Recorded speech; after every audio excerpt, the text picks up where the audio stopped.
Bonjour tout le monde, et je m'appelle Glenn Smith et je suis avec vous pour notre troisième série Comprends la Bible, et cette saison, nous sommes dans la lettre que Saint Paul a écrite aux Éphésiens.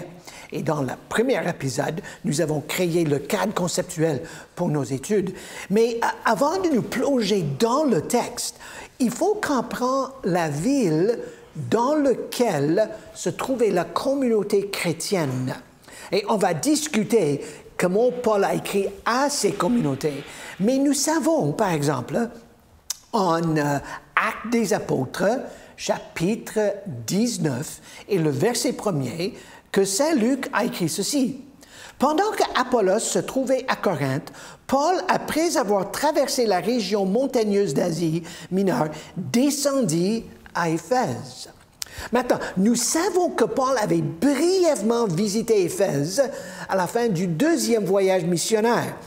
Et en Acte 18 et le verset 19, nous apprenons que la première fois, il est arrivé par bateau parce que Éphèse avait un grand port. Mais cette fois-ci, il débute son troisième voyage missionnaire, mentionné en chapitre 18, le verset 23. Mais cette fois-ci, il arrive à travers les régions intérieures de l'Asie mineure et il descend des montagnes sur la ville d'Éphèse. Et moi, j'aimerais vous poser la question. En arrivant par la région montagneuse, qu'est-ce que Paul a vu? Et c'était dans cette perspective globale que nous avons une excellente introduction contextuelle à la ville d'Éphèse et à l'Église ou aux églises qui ont été plantées à Éphèse. Évidemment, en descendant de la région montagneuse, la première chose que Paul aurait vue, c'était le grand temple dédié à la déesse Artémis. En latin, elle était la déesse Diane. Mais le temple, c'était pas simplement un temple, c'était aussi la Banque d'Asie. Il est reconnu de nos jours comme le 7e des 7 merveilles du monde. Et la ville a été reconnue comme le Néokoros, le gardien de ce temple. Il était 4 fois plus grand que le Parthénon à Athènes. Le temple, c'était 110 mètres par 33 mètres. Il y avait 127 colonnes sur la plateforme, 20 mètres de haut, toutes faites en marbre. Le toit, le plafond, c'était fait en marbre blanc. Artémis, c'était la déesse de la fertilité. Et c'était ici, dans ce temple, que toutes sortes d'activités reliées à la fertilité, y compris la prostitution, ont eu lieu. Donc, imaginez, la ville, c'était la gardienne du temple. Le temple, c'était dédié à la déesse de la fertilité. Dans le temple était aussi la Banque d'Asie. Donc, voici, vous avez un centre de toutes sortes de forces qui ont eu les effets sur la ville. Et Paul, en arrivant, ses yeux auraient gravité inévitablement de voir la grandeur de ce grand temple. Et il allait apprendre l'influence de la déesse Artémis dans sa confrontation avec ces petites idoles, avec les gens qui ont rédigé ces écrits. Et c'est ici où Paul allait passer le plus de temps qu'il a passé dans n'importe quelle autre ville et avec n'importe quelle autre église dans tous les écrits de Saint Luc. Mais la deuxième chose que Paul aurait sûrement vue, c'était le grand port. Maintenant, Éphèse était une ville d'à peu près 300 000 personnes. Selon nos standards moderne. 300 000, c'est une ville moyenne, peut-être même une petite ville dans un pays comme la Chine qui a tellement de méga-villes qui dépassent 1 million, 2 millions et 3 millions de personnes. Mais dans l'Empire romain, après Rome et Alexandrie, qui avaient tous les deux 1 million de personnes, Éphèse se trouvait avec un regroupement de villes comme Antioche, que nous avons étudié lorsqu'on a fait notre première saison dans Suivre Jésus selon saint Matthieu. C'était une ville, un deuxième niveau, mais avec une grande influence. Et une grande influence parce qu'à cause du port qui aurait attiré l'attention de Paul en descendant des montagnes, c'était une ville économique. C'était une grande ville commerciale avec le va-et-vient des biens, des importations et les exportations. Nous savons que le vin était une des plus grandes importations dans cette ville. Et tout de suite, avec le port, nous avons deux indices dans le texte qui nous aident de comprendre contextuellement qu'est-ce qui se passe dans cette lettre. Nous allons voir lorsqu'on arrive au chapitre 2 et le petit péricope, les versets 19 à 22, que Paul dit que l'Église est un temple. Pas simplement une référence au temple de Hérode, bâti à Jérusalem juste avant l'époque de Jésus de Nazareth. Mais l'Église à Éphèse n'était pas prise dans les mains prises du temple d'Artémis. Non, ils étaient un temple. Et Paul a utilisé ce métaphore pour parler des communautés chrétiennes. Mais en chapitre 5, Paul va continuer dans ses parénèses en disant aux Éphésiens dans les différentes églises de la ville de ne pas être pris par le vin qui mène à la débauche. Mais il a dit « Soyez continuellement remplis par l'Esprit ». Paul n'était pas anti-vin.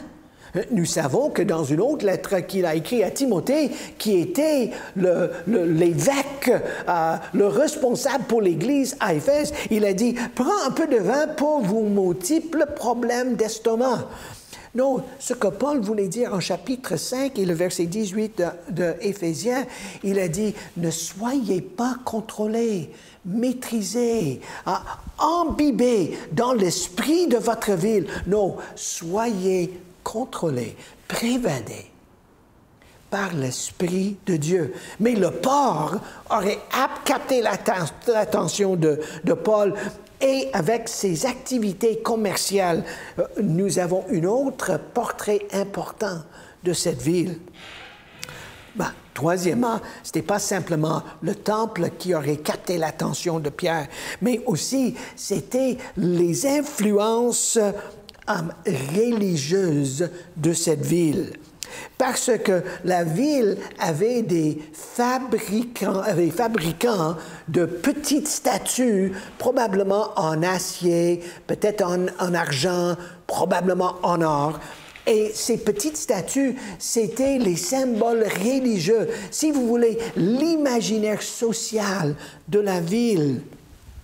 Et ces statues, avec cette adoration de la déesse Artémis, il y avait toutes sortes de magie, toutes sortes de sorceries. Il y avait les lettres éphésiennes qui ont été brûlées par Paul et par les premiers chrétiens dans cette ville. On lit l'histoire en Actes chapitre 19. Et maintenant, Paul aurait ressenti immédiatement cet imaginaire social, toute cette idéologie, et il aurait vu l'influence énorme. Mais s'il l'avait vu en arrivant en chapitre 19 et le verset 1er, il aurait été confronté par cette influence tout de suite en implantant les communautés chrétiennes dans cette ville. Quatrième chose que Paul aurait sûrement vue, c'était le grand amphithéâtre. À l'époque de Paul, il y avait 2 amphithéâtres, mais le plus grand siégeait 25 000 personnes. Et c'était dans cet amphithéâtre, à la fin du chapitre 19, que plus que 25 000 Éphésiens sont descendus dans l'amphithéâtre pour faire un procès pas trop civil contre Paul. Et pendant 2 heures de temps, le texte nous dit, le peuple, les partisans, les gens dans ce grand théâtre auraient crié « Grande et Artémis d'Éphèse ». Mais Paul aurait vu cet amphithéâtre en descendant de la région montagneuse, mais il n'aurait jamais anticipé la grande confrontation, maintenant, la grande confrontation avec les principautés et les pouvoirs dans cette ville. Mais la dernière chose que Paul aurait vue aurait été sûrement l'agora, le marché où tous les biens ont été vendus et procurés. Et dans cette agora, il y avait la salle, le lieu de rencontre qui appartenait à Tyrannus. Et nous apprenons qu'en chapitre 19 des Actes des Apôtres et le verset 9, que Paul avait abdiqué tout travail auprès de la population juive pour concentrer sur les chrétiennes dans cette ville. Et nous apprenons que dans ce texte, que Paul passait 3 années et il enseignait dans l'école à Tyrannus. Et même s'il aurait vu le grand marché, le grand agora en descendant, et peut-être il aurait pu voir des bâtiments qui sont devenus l'école qu'il a plantée chez Tyrannus. Paul a donné 3 ans et le texte nous dit qu'il a enseigné les chrétiens dans cette place. Dans notre prochain épisode, nous allons voir comment Paul a enseigné et de quoi il a enseigné aux Éphésiens. Mais ce lieu, cette maison, cette école chez Tyrannus était très important pour Paul, pour son ministère dans cette ville, et un ministère qui a rayonné d'Éphèse jusqu'à Colosse, jusqu'à Laodicée. Et l'impact des premiers chrétiens à Éphèse sur toute l'Asie mineure a commencé dans l'agora que Paul aurait vu dès le début. Pourquoi est-ce qu'on commence notre 3e saison avec une étude si précise des indices, des monuments, des places importantes dans une ville? Parce qu'il faut toujours lire le texte biblique dans son contexte social, son contexte économique, son contexte idéologique, politique, religieux.